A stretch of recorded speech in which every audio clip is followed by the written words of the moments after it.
the next year or so. And so I was going to just sort of give up on us. What's the point? And I was going to cancel it. And then I thought, you know what, maybe I could do something with it. So I renewed it. And I decided to, instead of doing live events out of boredom from COVID-19 and Zooming, everybody was Zooming and everybody was doing teleconferences. I said, well, let me do some interviews with some people I know and let me see where it goes. So I initially reached out to people who were just as bored as I was and willing to be guests. So on May the 4th, be with you, I launched the first episode. Of course, it was recorded back in March, but we released it in May. So the first guy I thought of was a fellow restaurateur, because restaurants were closed, as you remember, as they are sort of now. But back then it was far more severe. It was just closed. There was no such thing as sort of dine-in outdoors or so forth. It was just all takeout. So Lenny Farron, who was the proprietor of Pika's and then Kitchen Lingo and Kadu Kitchen, he agreed to get on after midnight, which was when he was finished with his obligations at work. And we got on a Zoom call, and he was obviously exhausted from working 3 shifts. And, he and his team were very generous with their efforts, and they were feeding people that needed food during this period, coordinating with Catholic Social Services. But he had something to say, and his first quote is, "Man, this year is a mind, and F word," and it was pretty raw interview, but it was kind of a cool interview in that it felt like you were just eavesdropping on 2 guys talking at a bar, and that sort of set off the theme of the podcast. It was kind of like just joining in, like we used to do. We'd call each other, maybe hang out at our local pub or our favorite watering hole, and just shoot the shit, really, and just kind of go over what's on our mind. And that was sort of the kickstart of how the rest of the series would go. And so Lenny was my first sort of podcast guest. I was just kind of winging everything. We were going through it, and I really didn't put much thought into it. I didn't even know if anybody was going to listen. But within the first 2 or 3 days, it went from 0 to a couple hundred people downloading and listening to it. So um, I said, okay, well, maybe some people are listening to it, so that's cool. And I didn't think too much about it. We're now at 16 episodes, and some are with guests. The ones with guests are called Mint Talks with, and then ... And then I do some monologue episodes, which have been varied in topics. It hasn't been all about COVID. My first one was about reopening Guam, which was surprisingly popular. Even the current administration sent me messages saying it was a good podcast.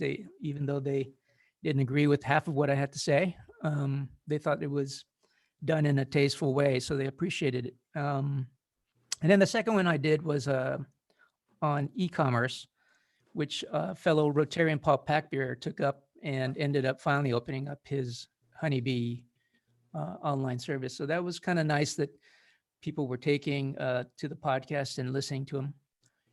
Many people I didn't even know. I would get random people come in and compliment me on the side. So it was kind of a weird thing happening. It was pretty much what I would normally do on a Facebook rant or something, but now I was just not within friends and family. It was kind of out there in public space. So here you'll see sort of the faces to the podcast, and I have a few invitations out there. I know Phil Flores has agreed to do it when the election sort of settled down, so I'm looking forward to that conversation. Fred, I asked you to do one about your old days of being a crime fighter. I know you shied away from that, but I plan to get you on soon, because I think there's a lot of interesting stories on a local level that internationally people would actually appreciate. And we tend to look at podcasts as like, oh, you need a celebrity or something like that, but I think it's just really interesting stories and perspective, and people kind of like that. People like the unpolished sort of rough cut version of what other people are thinking. So I have a forum where it's, we don't apologize for being politically incorrect, but then then again, we're not really encouraging bad behavior. It's just be yourself. So if you tend to curse a lot and that's who you are, then that gets recorded. And but if you're kind of a clean and sober person, then that gets recorded. In the case of Siska, I don't think we had one curse word in there, but and she doesn't drink, so but she was nice enough to bring me a bottle of whiskey. But we talked about some things there that was pretty interesting. My latest one, which will release this week, is Rocky Martinez. He's not your typical UFC fighter. He's local bred, obviously. He's a boy from Agate. Usually we hear about the other type of fighters who are sort of naturally gifted physically. They're in the UFC, one or two professional fights, and then they're already they've made it.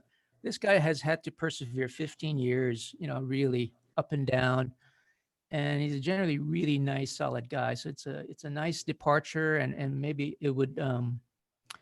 And he has a big fight coming up next this month, which he's flying up to Vegas, and if he doesn't get disqualified with COVID, and you'll find pretty pleasant, pleasing. We tend to sort of mischaracterize MMA fighters to be sort of brutes and thugs and scrappers, and certainly he has that savage mode. But when you listen to him, you'll see that he's quite different from the stereotype. So hopefully you guys will enjoy it.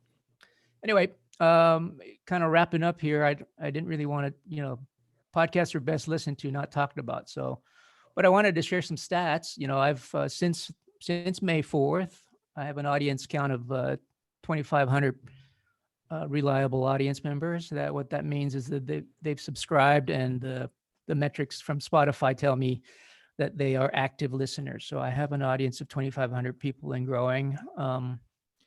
Some download the episodes probably for consumption when they don't have internet service, while others stream it. The majority of them stream it. My demographics mix is 72% male, probably because I have a lot of male guests. I finally had a female guest with Siska, and somebody asked me, "Are you going to ever have a female guest?" I said, "Yes, I've booked a few, but they've had to cancel for various reasons. Usually school reasons. They're homeschool facilitators now, as Bob would say." And so, but I'm slowly getting the makeup more balanced. And I'm not sure what 3% undeclared means, but clearly they didn't want to share their gender. As far as platforms go, I'm on Apple Podcasts. 26% of my listeners take the podcast from Apple Podcasts. 19% get it from Spotify. And then Mint Talk's website has the lion's share of the stream. Now, when I say that I've got an audience of 2,500 audience, that's subscribers. The actual streams are much higher, but that's sort of like Google Analytics, where you try to impress everybody with impressions, but in terms of metrics for marketing and just for background for you guys to understand, 2,500 are people that have committed to the cast, and it's quite significant in that it's just 16 episodes and less than a year out. So I was pretty surprised with it. 73% of them come from the U.S., which includes Guam, CNMI, mainland Hawaii. They're a breakdown, but I didn't see the need to show that here. Primarily, obviously, it's going to be Guam and CNMI because most of my guests are from there. My one exception internationally has been a guest from Dominican Republic, who I met long ago, and we talked about cigars. So Andrew, maybe you might want to listen to that one. You might actually be a better guest for the cigar Guam segment, because you know a lot more about pairing it with drinking. iPhone platform is 27% and 73% are others. That means Android devices. So that might be a particular interest. Age-wise, 28 to 34 is my audience, so a lot younger than I am. Then it kind of goes up to 35, 44, 46, 59. So I've got a pretty mature market, which is the market I want, obviously. And then I've got a bunch of young people at 4 and 2%, and I've got Carl Peterson there at hitting the 2% for me. Thanks, Carl, and maybe Fred too, right? I've seen some.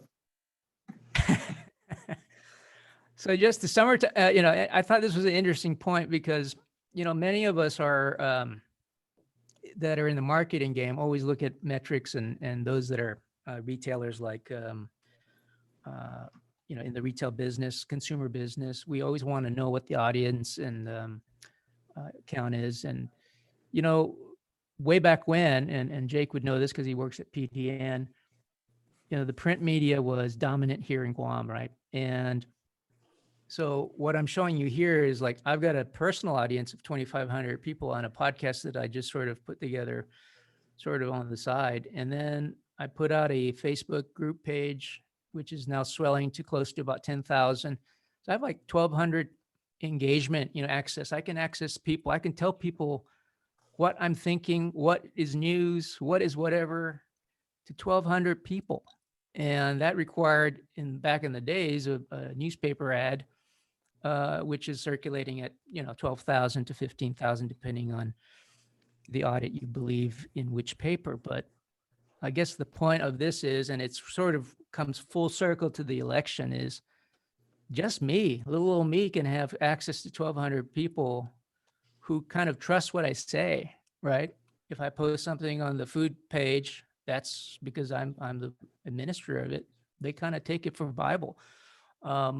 And my audience on my podcast, they've obviously subscribed because they appreciate my opinion. And that's how easy it is. That's how easy it is to have that kind of audience. And I thought that was, interesting enough to share. And no wonder we have a world in chaos, because there's so many opinions that you have to get through nowadays. Whereas before, you really looked at authoritative news and news sources. Now anybody's kind of an aggregator of news, curator of information. So I thought that would be interesting for you to know. And if you're interested in sponsoring the show, well, I've got 12,000 audience members. I'm very inexpensive. You can get your ad on with a bottle of whiskey. Just in case you guys are interested in doing your own podcast or starting something, this is my sort of tools of the trade. It's not very expensive to start out. You just sort of have to have some technical knowledge. And, especially if you don't plan to hire a staff or a production team to help you. I go with a condenser mic, and that allows me to speak to a single direction conversation, which deepens my voice and gives it a podcast-like feel to it. I use a mixer to attach the condenser mic because it requires power to it, and the mixer provides the power to the mic. And it also allows me to adjust the earphones and the monitoring and so forth. I can hear my guests and adjust their volume when we're recording. You need mic stands and cranes, various cables. Cables come and go. My first set of cables I had to replace almost after a month because, well, there was a bad storm during the first lockdown, and my roommate, Kelly, she insisted that the dogs and cats had to come in because they would die. And so I said, okay. And guess what? The first thing they went after when I went to sleep, all my cables, they chewed them all up. So I had to replace them, which explains like the month lag that in my podcast, because I couldn't record anything. And so thanks to Amazon, I got my cords after a month because nobody was open. Obviously, when investing, no, I gave them to Tom. I think he's feeding them poison, or Duncan. I think Duncan put them in a tree 100 feet up in the air. But yeah, no, they're fine. But yeah, word to the wise: hide your cables from your animals. For whatever reason, they just love chewing on them. I don't know why. They have a toy, they have a bone, they have things to chew on. They just decide to chew on your expensive cords. Um, you want to really invest in good headphones, because you want, especially if you're not if you're an audio podcast versus a video podcast, you can get away with bad audio because people can see your face and see your mouth moving. But if you're purely an audio format, then you want to really hear what's going on, and because that's your product. There's a lot of distributors out there for your podcast. So the way it works is you make your podcast, you record it, and you put it in a format that can be distributed. Usually it's an MP3. It could be a WAV file.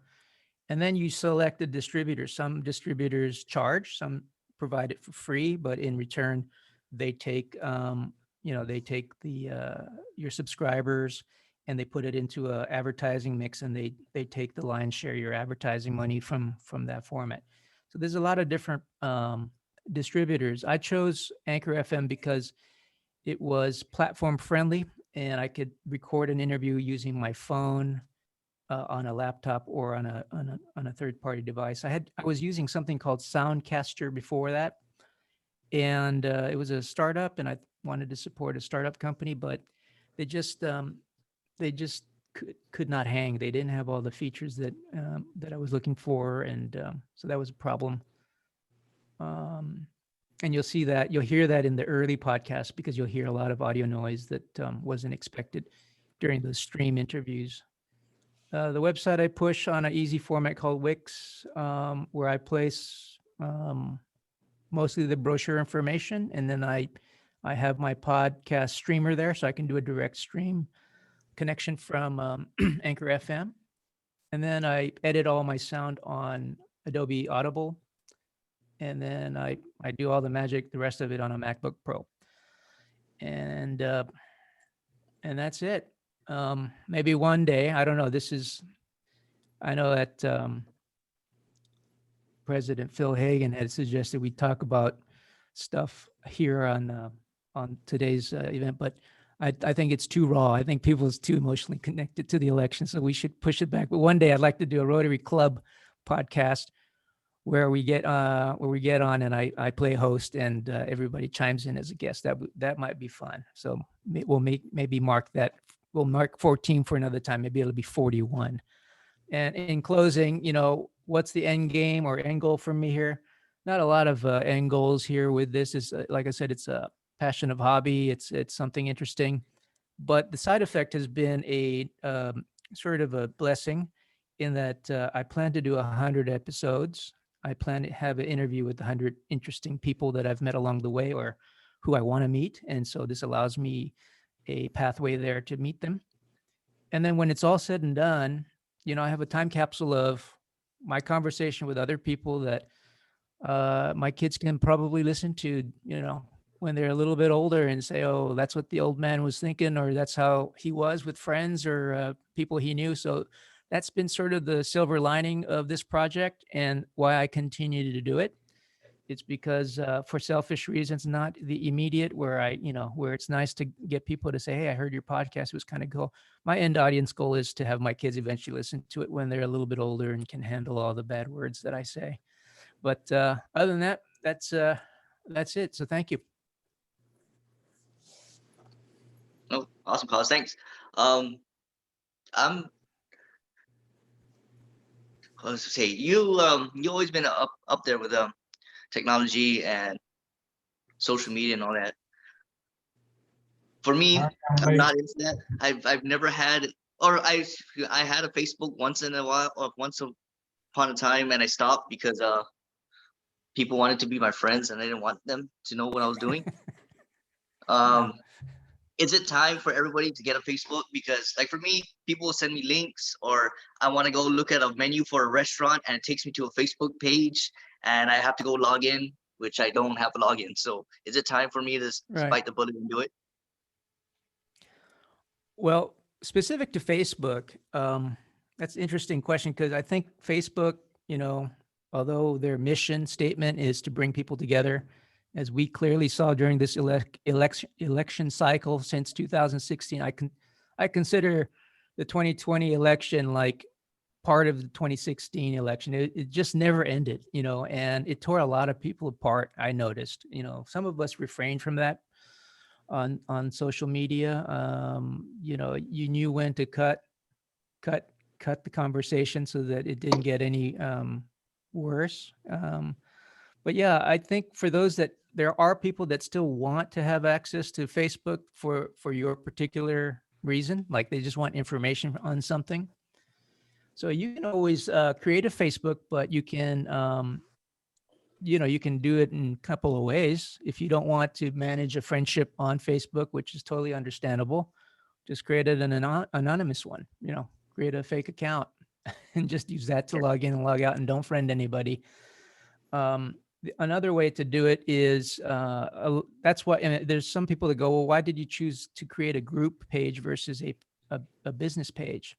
A group page allows anybody to look on it, even if you're not a Facebook account holder. Whereas a Facebook page, there's a distinction in that you would have to be a Facebook member to actually look at it. So there are some technical issues there.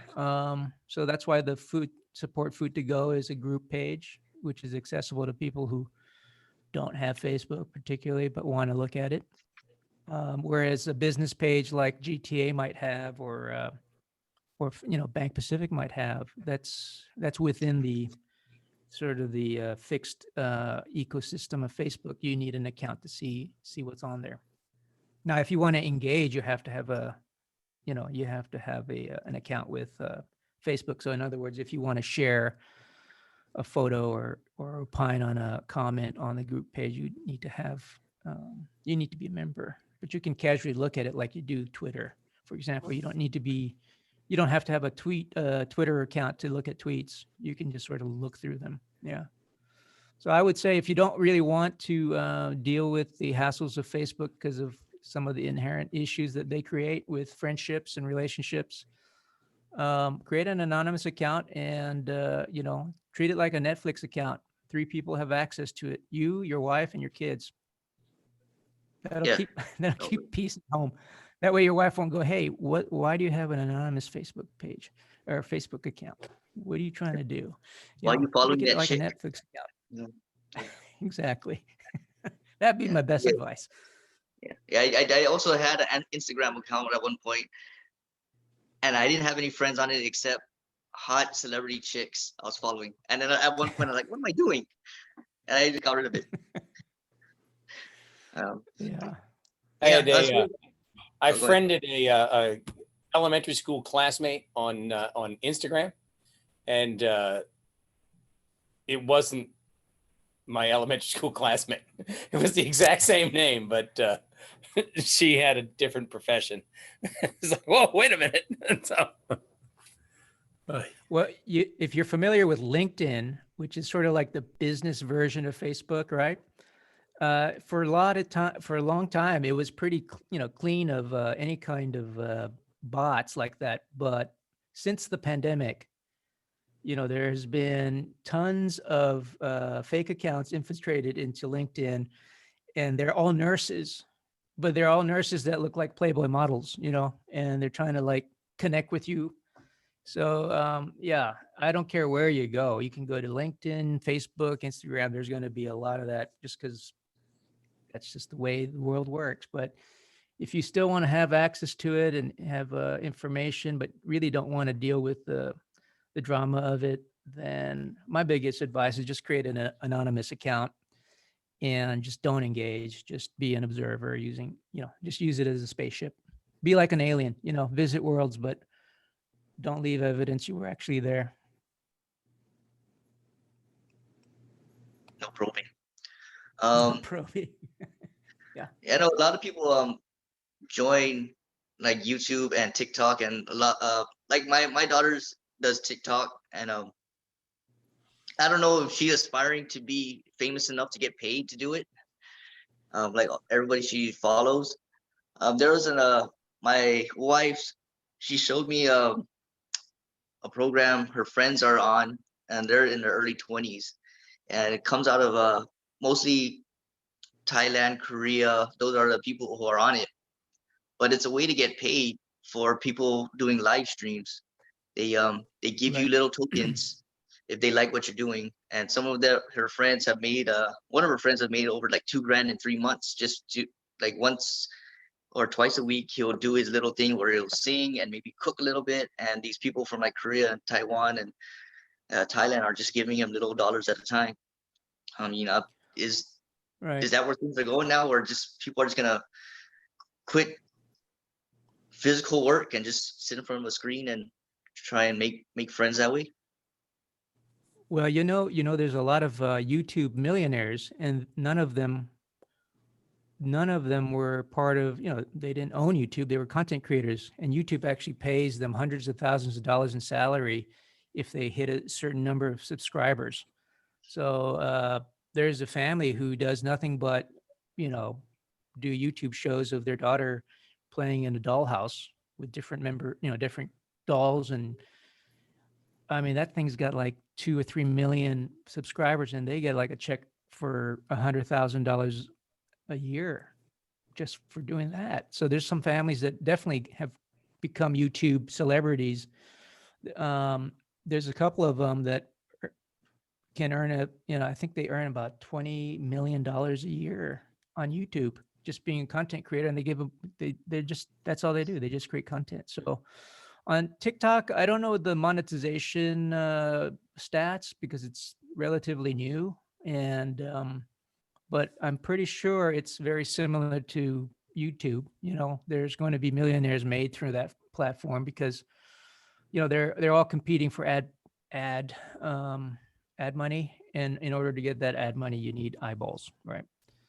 Yeah. So that's an interesting phenomenon of this sort of digital period. Anybody can really literally print their own money. They just need to, have a digital platform. Yeah, I remind my kids that's not real. Like, I would never buy you a big ball pit and spend $1,000 on little balls and stuff for you to play in. I would never do that. So I keep telling my kids this stuff ain't real. Well, it's something. Yeah. How old is your kid?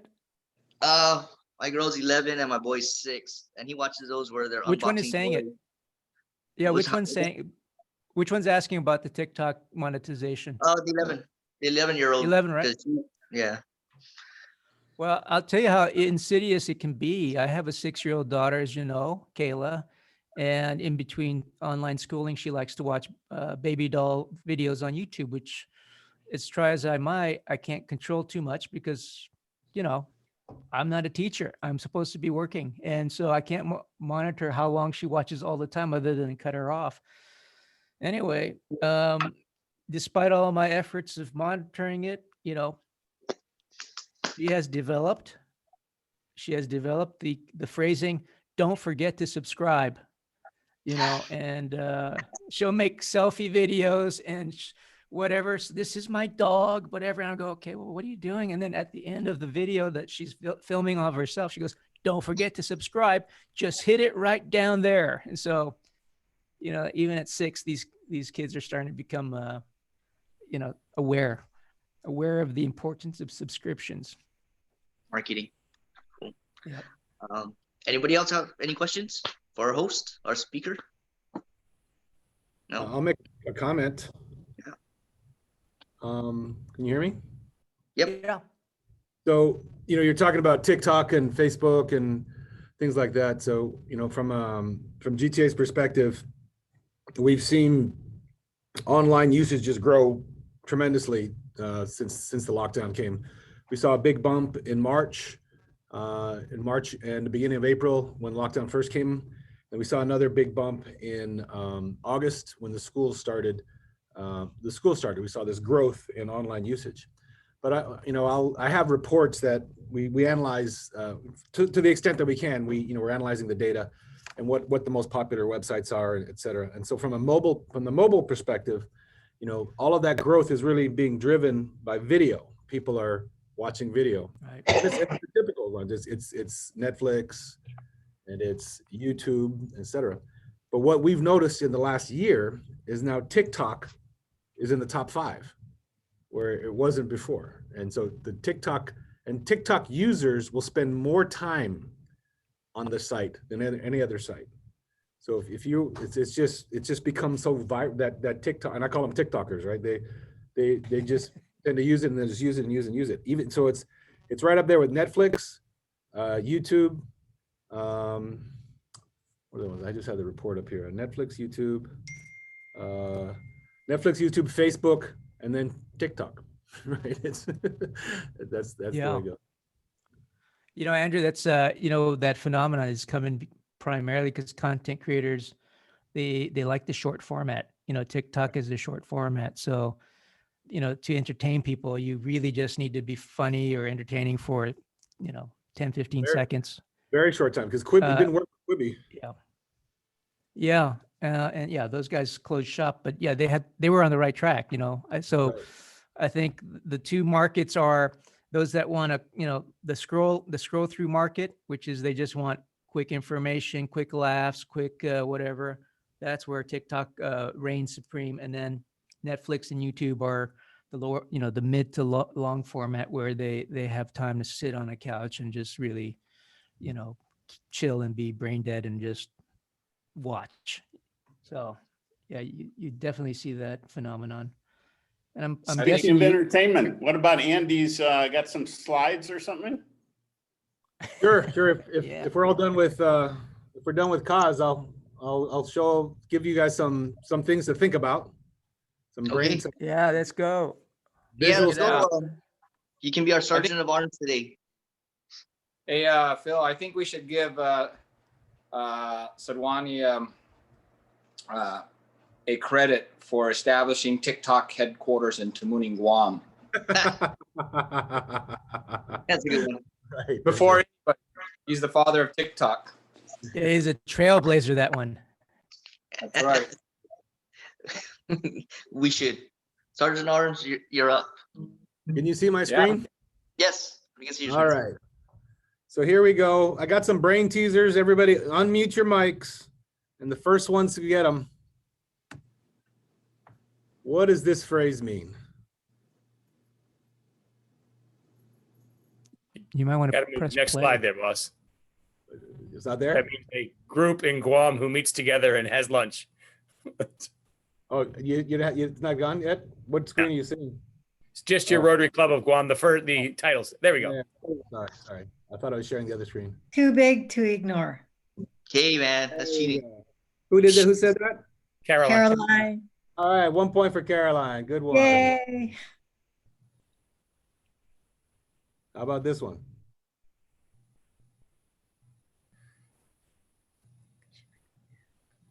Elvin, you got to unmute. I can't hear you. China. Made in China. Right. Who said that? Nice. Eric. Who? Eric. All right, Eric. All right, here's another one. Nice. Easy. Too easy. No. Lazy eye, no. Easy eye. Yeah. Double I? Is that double I? Two Do eye. Two eye. Easy E, the rapper. Two eye Z. What? How about easy on the eyes?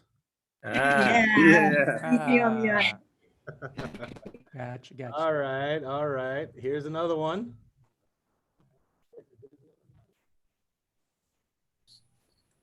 Up for grabs. Right. Who said that? Who was that? Bob. Bob. Good one, Bob. Up for grabs.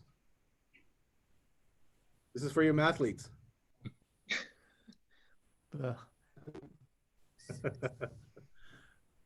Ate too much pie.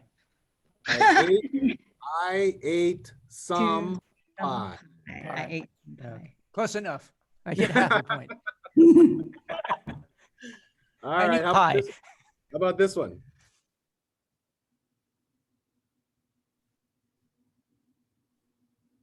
This one's a tricky one.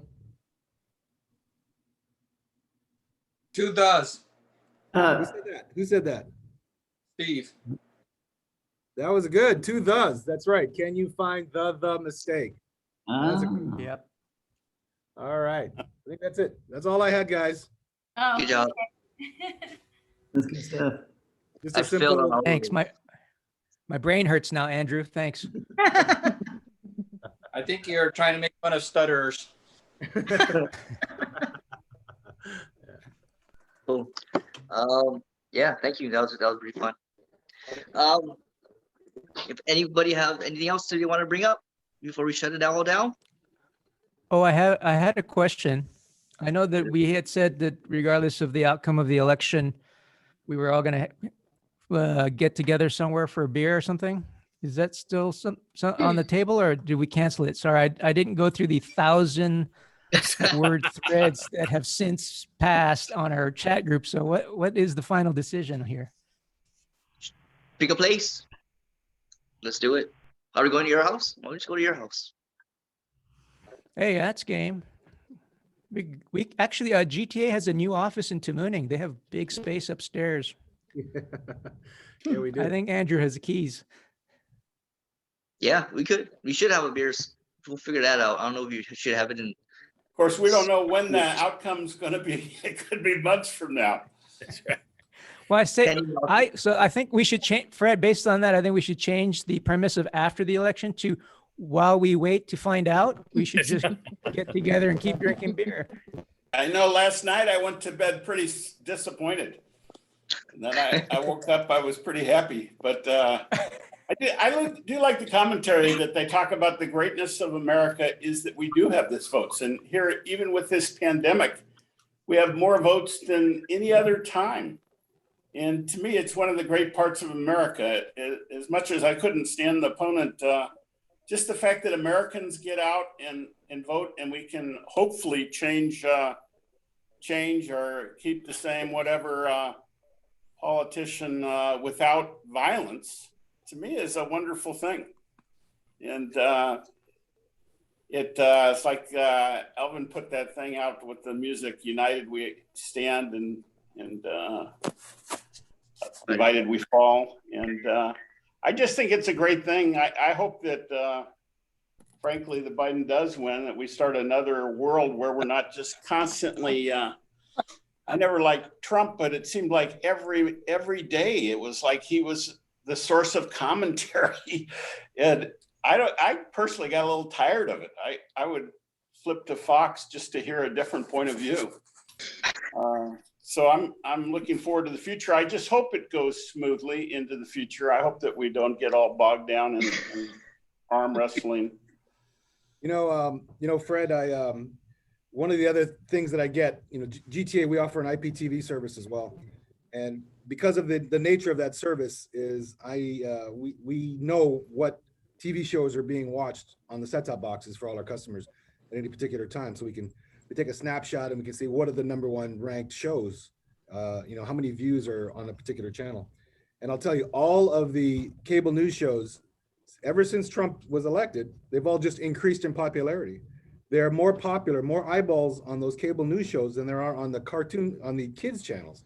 It used to be the kids channels were the highest ranked shows. Well, except the very #1 ranked channel is TFC. TFC on our network is the #1 watched show by far, but #1 channel. But then after that, it used to be then all the kids channels would be up there, Nickelodeon, all of that stuff. But ever since Trump's been elected, CNN, Fox News, MSNBC, they're all up at the top. People just, I don't know. Yeah, I used to like, I liked wrestling a lot when I was a kid until somebody told me about age 11 that was fake. So What? I've always enjoyed the back and forth commentary, but I've gotten tired of it over 4 years too.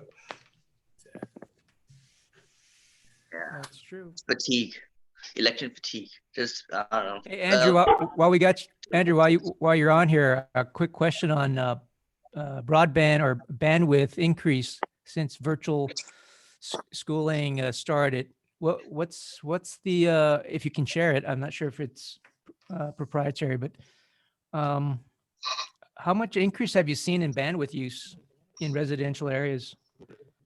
So, well, it really, it's interesting. We've overall network bandwidth, we've seen just about double in a year, right? So we saw, we were always on a growth path, right? People are just using more and more data. The average usage among subscribers is just going up. but then we saw a big bump in March and April, and then we saw another bump in August, right, when school started. And so from I looked at it from the beginning of November this year to the beginning of November last year, we've doubled the amount of internet usage. It's just doubled in 1 year. So that's what, that's why we have, we as a business, we have to keep feeding that. We have to keep building more capacity, building more cell sites. And we're seeing that both on the home internet side as well as the mobile side. Just the growth is just going crazy. So. Do you think that the ISPs on Guam are at the point where they're just kind of at capacity now, or do they generally have excess capacity?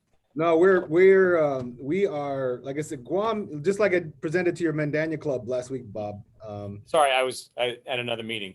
Sorry. So I prepared a presentation to St. John's Mandania Club, and Guam is one of the most connected places in the world as far as the number of fiber optic cables that are coming in here. And most of those cables just pass traffic right on through, either from Japan, either between Japan and Australia, or between Southeast Asia and the US, right? It's an alternate path they have the Northern Pacific route, which really got hit by the tsunami earthquake so many years ago.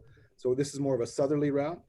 So there's so much capacity going into the island, but what the Guam ISPs have to do is they have to work on the local distribution, right? So working on how to make it quicker into the homes. So what all of us are doing, what DOCOMO, what GTA, ITNE, we're all building more cell sites. We're upgrading to the latest technologies. We're, DOCOMO's announced 5G this year. We'll be, ITNE and us will be doing 5G next year. We're putting fiber deeper into the neighborhoods to get that length shorter, and so you get higher capacity. We're just seeing the average subscribed usage, not only usage, but average subscribed speeds are increasing as well. People are getting more and more. Yeah, I mean, just personally, I upgraded to fiber at my house just because of it. Right. The old DSL wasn't working fast enough. Right. So what that is, so we're putting fiber deeper into the neighborhoods and shortening that copper loop length. We do have fiber to the home in certain neighborhoods, but it's not very many. And then we can do really high speeds, but mostly it's fiber into the neighborhoods and then the shorter copper loop lengths through your telephone lines. Hey, Andy, this is Alvin. I just want to let you know the fiber did go into our living area. So I just checked the speeds up to 100 megabit now. Yeah, so Very Alvin happens to live in a neighborhood that we just upgraded the fiber to the home. Right, it's working fine now. Yeah. Very well. Thank you, Alvin. Yeah. By the way, when are the iPhone 12s coming out? Well, I'm not supposed to say anything until tomorrow. Okay. So all right. Tomorrow we'll be saying that they're coming soon. Okay. All right. And you can expect them probably this number of weeks. Okay. Okay. All right. Thanks. Okay. All right. Anything else? Yeah. So if the beach bar is open on the weekends, what times are they open? Are they open nights only, daytime? We'll figure that out, and maybe we'll do I think that. they're open. They're open on certain days on night, is what I heard Baldiga say on a particular show. Let's work on that, because November 26th is Thanksgiving, and that's a Thursday, so we won't have a meeting on that day. So maybe earlier that week we can do a post Thanksgiving drink out, right? Is that what we call it for Rotary? A drink out, or a cocktail party at beach bar? So don't use the word party. Oh, and we can't use gathering, so You get in trouble. Yeah. We'll work on some sort of word that's somewhere in the middle. Well, we all have to show up there independently too. It can't be an organized thing. We all just have to. Kaz, you're here. Call it a beer protest. Yeah, Call it a Rotary beer protest. You'd be fine. Okay, so board meets tomorrow, so we'll work on that. So other than that, we'll try and go for that for the week of the Thanksgiving break, or week of Thanksgiving. Cool. Other than that, meeting adjourned. I'll see Thanks, you all. guys. Very interesting. Yeah, very good. Thanks, Andrew, for the slides. You're welcome. Bye, Okay, everyone. take care, everybody. See you later. Bye-bye. Thank Bye. you, Kaz. Bye.